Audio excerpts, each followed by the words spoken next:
At what point do you think that the fans, because for years and years and years, decades really after the movie came out, everybody hated Halloween 3. That was It's at what yeah. point in time did you think that that sort of changed? Because now it's become definitely one of the more beloved sequels in the whole It franchise. started about because I did the Blu-ray edition of that in I think 2011 The around there. Scream Factory one, is that the one you Yeah, did?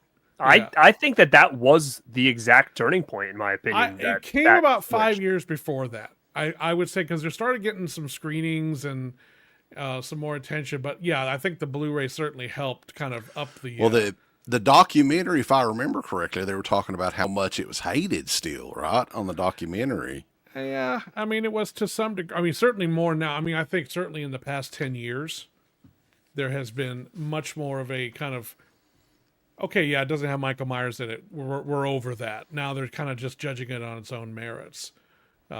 Because it's not like you can't get plenty of Michael Myers movies anyway. You know, back then it was probably like we want more Michael Myers. He's still kind of fresh and new and exciting at least back then. And now you're giving us this weird thing with masks and Stonehenge and kids' heads melting and bugs coming out. But you know, I guess for me it was. I think at this point now people are much more open and receptive to it, and I think that yeah, certainly in the last 10 years there has been I think a pretty big sea change in how that movie's viewed. Or at least people are much more open to judging it without being like, well, why? Well, there's no Michael Myers, so the hell with it. There's a couple of movies that was like that back in the day, though, too, around the in the 80s.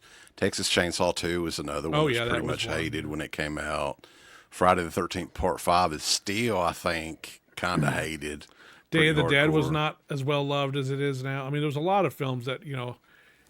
Elm Street 2, I felt like always Oh felt like a yeah, little bit of a sure, black yeah, sheep to the yeah. franchise for a long time. Yeah. Yeah. So, you know, it's just a matter of, you know, time lets people, you know, people let go of their own When it's demands and interesting when you look at expectations. the franchises, too, like how well some of these movies have aged.